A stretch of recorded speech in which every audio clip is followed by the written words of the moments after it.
When I was 19, I stopped eating meat on the spot, and that was it. I never turned back from that moment, and I didn't eat meat ever since. For me, it's kind of a pure passion project. It was something that I was going to do in the end, and that moment arrived in very late 2016, and it just took off like a rocket. Louise Palmer Masteron is the founder of STEM and Glory. That is a four-site, plant-based restaurant across London and Cambridge. It is also a female-owned business. Louise is the owner, and I had reached out to Louise on International Women's Day to ask about women and leadership in hospitality. There's two reasons to do a Women's Day podcast. One part is to think about the topic of women in hospitality and ensuring we continue to make progress on big, difficult questions. Louise has spoken on this before and has her finger on the pulse of these kinds of issues. And the other is to hear those questions refracted through the lens of a really exciting restaurant and day-to-day management. I love STEM and Glory and was curious to hear about how Louise had made leadership decisions. It's a tad late for International Women's Day. I hope you'll forgive me. This was actually recorded on International Women's Day. And this is a remote podcast, so in the spirit of a Zoom call, I have mostly muted myself.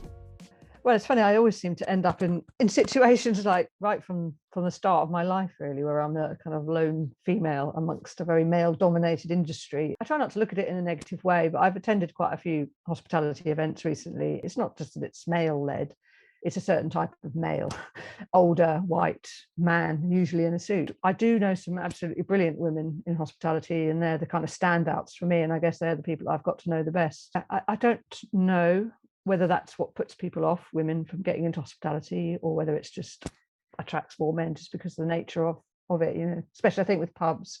Maybe restaurants a little bit different. Pubs are definitely very male-led, males, but not exclusively so. I mean, there's like Sarah William.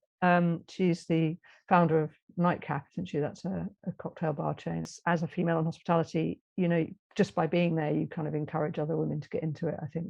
My belief is that it starts in the cradle. Unconscious bias is how we treat our children. I don't know if you've ever heard of Sheryl Sandberg. She is the individual who basically monetized Facebook. She wrote a book called Lean In, and Lean In is basically documenting this whole area of basically, it's not men's fault, it's not women's fault, we are a product of the environment that we've been brought up in.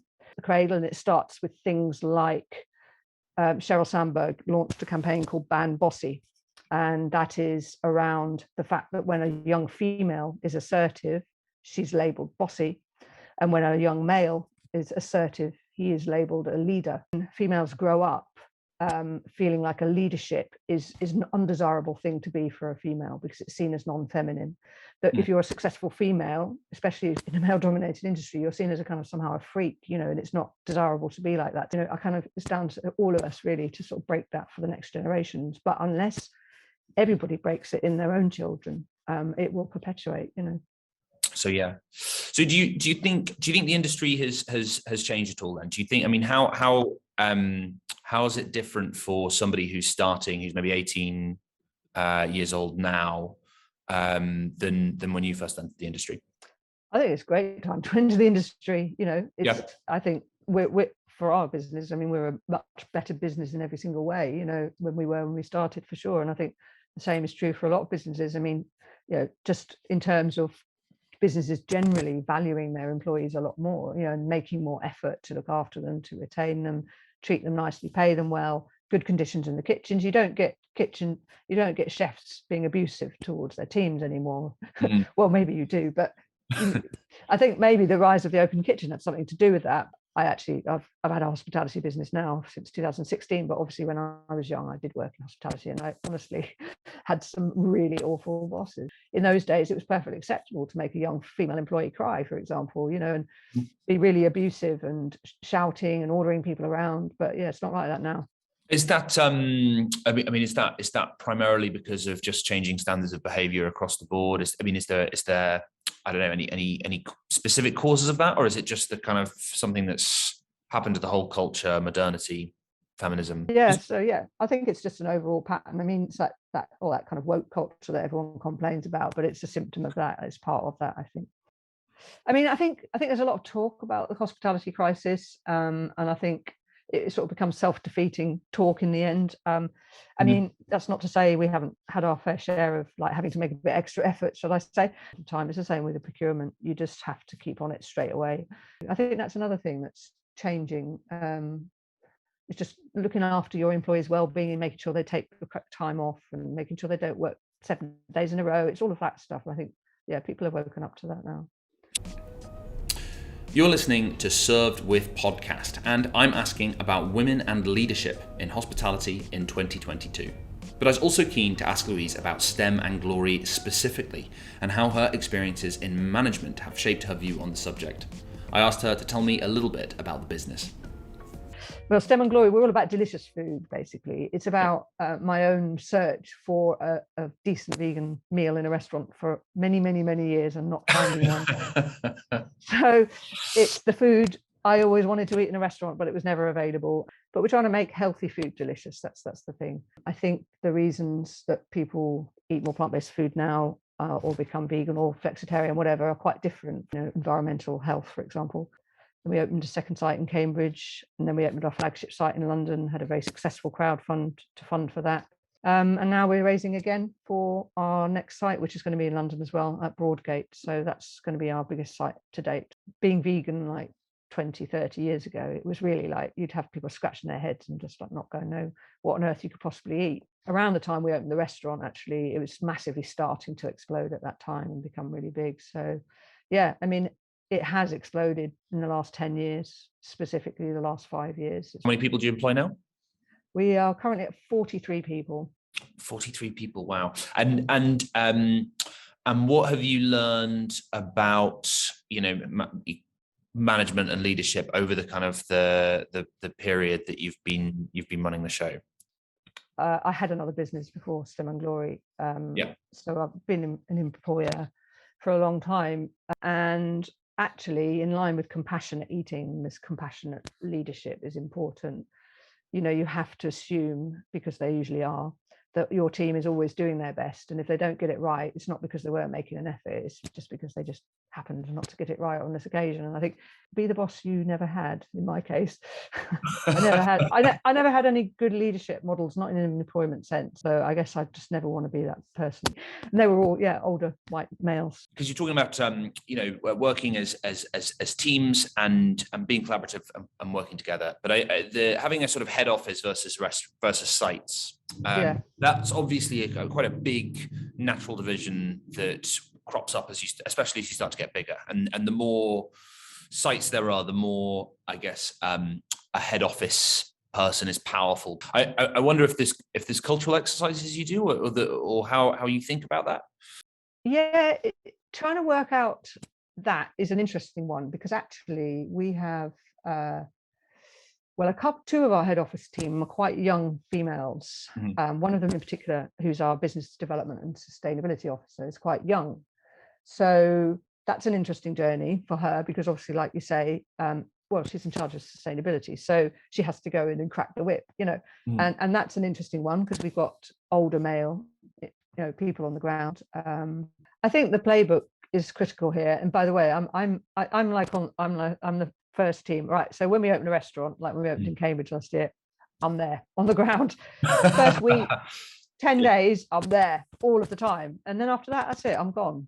I don't believe in micromanaging, not at all. I think you need good people and let them get on with it, honestly. That we employ people, really, hopefully, who are better at their job than I am at their job, if you see what I mean.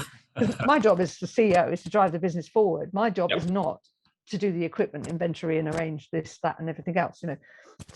We have other people who are much, much better at operations stuff. You're listening to Served With Podcast, and I'm asking about STEM and Glory, a vegan restaurant and budding chain. To cap off this International Women's Day podcast, I wanted to ask about how, as an industry, we can drive more equitable outcomes for women in 2022.